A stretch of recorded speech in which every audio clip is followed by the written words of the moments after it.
Today I'm going to be showing you how to sew your point shoes on a sewing machine. So this is a lot easier than sewing it by hand. So you're going to start off with your point shoe, and I already got one done here so you can see what it looks like. I typically use the crisscross method, but you should be able to do the same exact thing if you don't.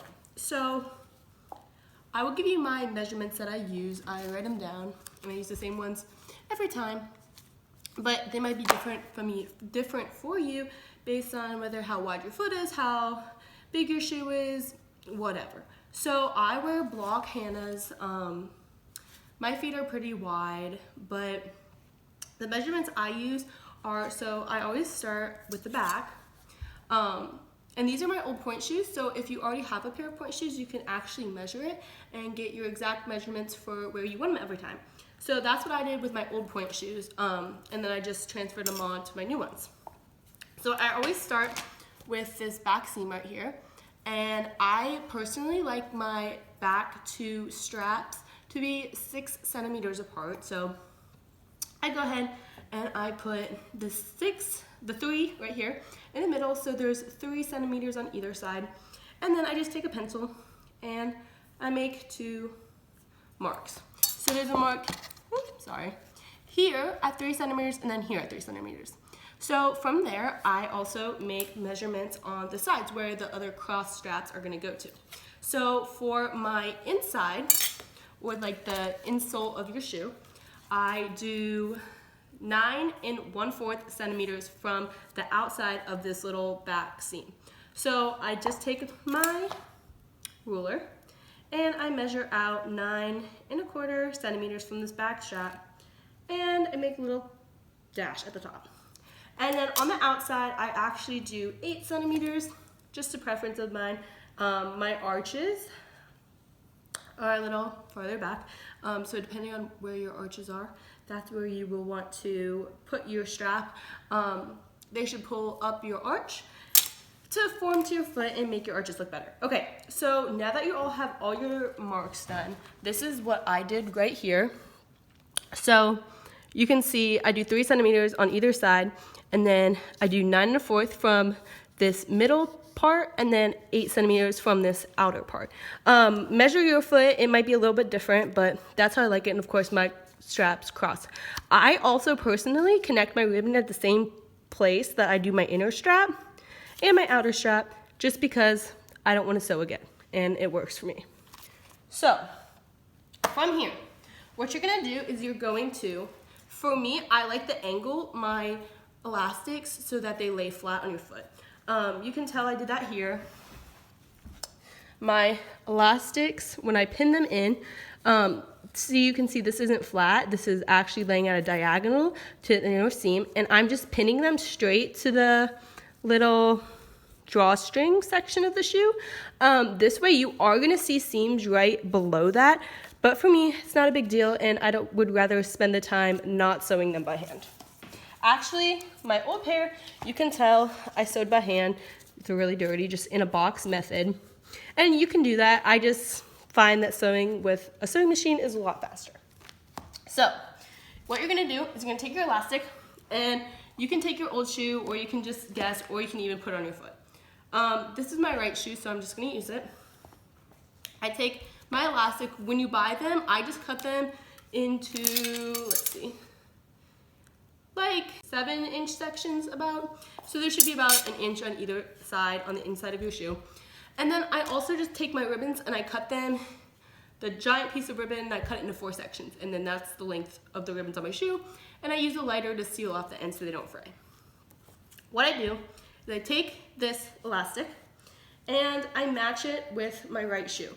So I just lay it straight on top of the inside one, and then I go ahead and I take a pencil and I mark the diagonal line that meets with the shoe. So as you can see, I'm just marking right here to make a line, and it follows the exact same piece. From then, I take and I fold it so it matches the shoe, going along the same exact line.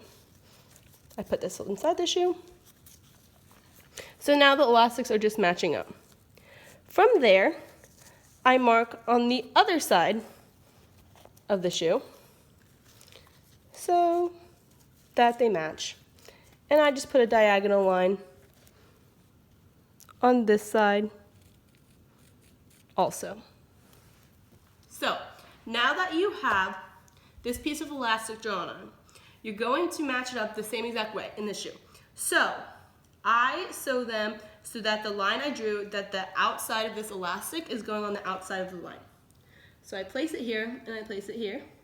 And then I just take a straight pin and I pin it in place. However, since this is the inside part, I take and I also add a ribbon with it so I don't have to do that later. And I just line them up like that with the shiny part facing out. And I line it up on my shoe. And then from here, I take a straight pin and I just pin it in place so it doesn't move. So this is the first one pinned on.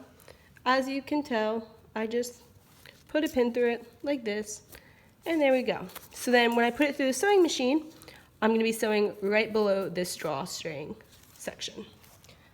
So then you continue on the other side, and you take the line and you place it on the inside of this back line. And just pin it in place like you did the first time. And then, of course, we're spinning like one more time. Through the elastic, through the drawstring, and then back to the elastic. Alright.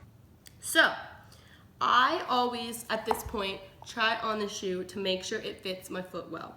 I am assuming it's going to be fine because it's the exact same measurements I used on my last shoe, but I always just like to check and make sure. So now we're going to head down to the sewing machine and I'm going to show you what stitches I use to best hold your ribbons and elastics in place.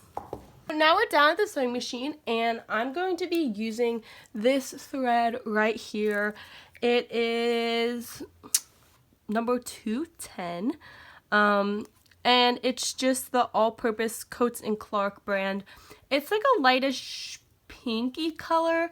It doesn't match his shoe exactly, but it's pretty close, so I just use it.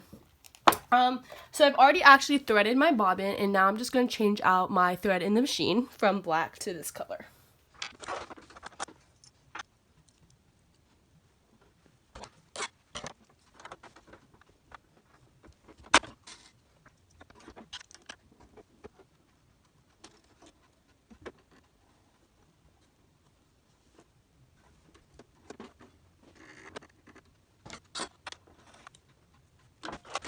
Now my machine is threaded and ready to go.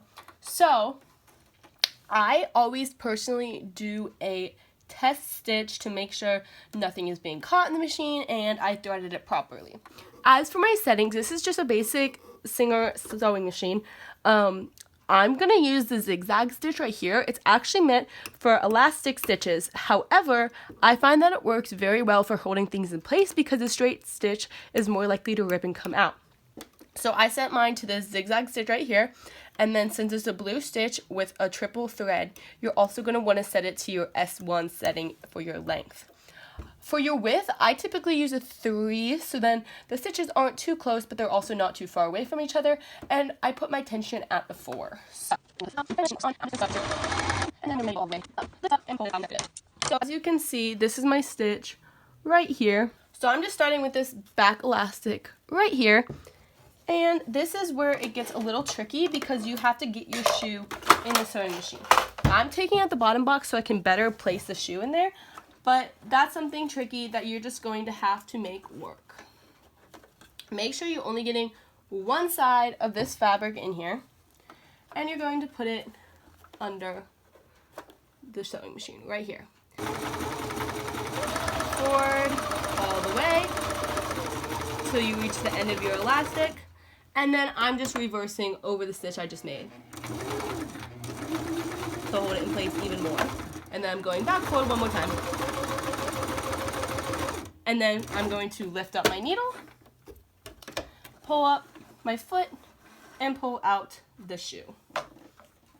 So from here, I'm going to cut my strings and show you what it looks like.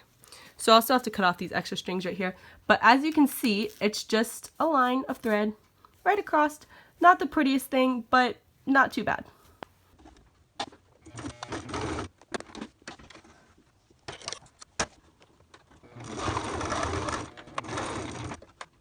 we're gonna move on to straps 3 and 4.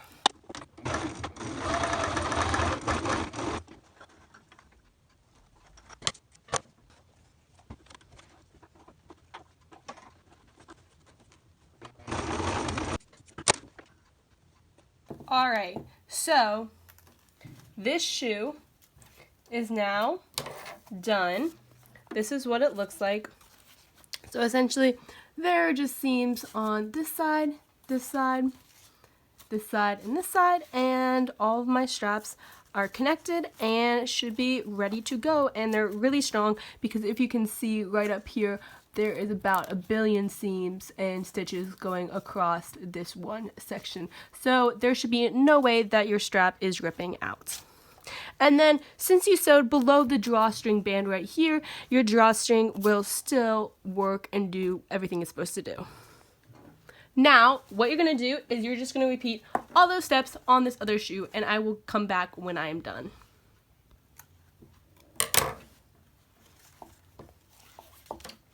All right, and there you have it. Both of these point shoes are fully sewn and ready to go. As you can see, there's still, the outside stitching, but not a bad appearance, pretty clean still. And it was done pretty quickly. Thanks for watching. Tune in next time.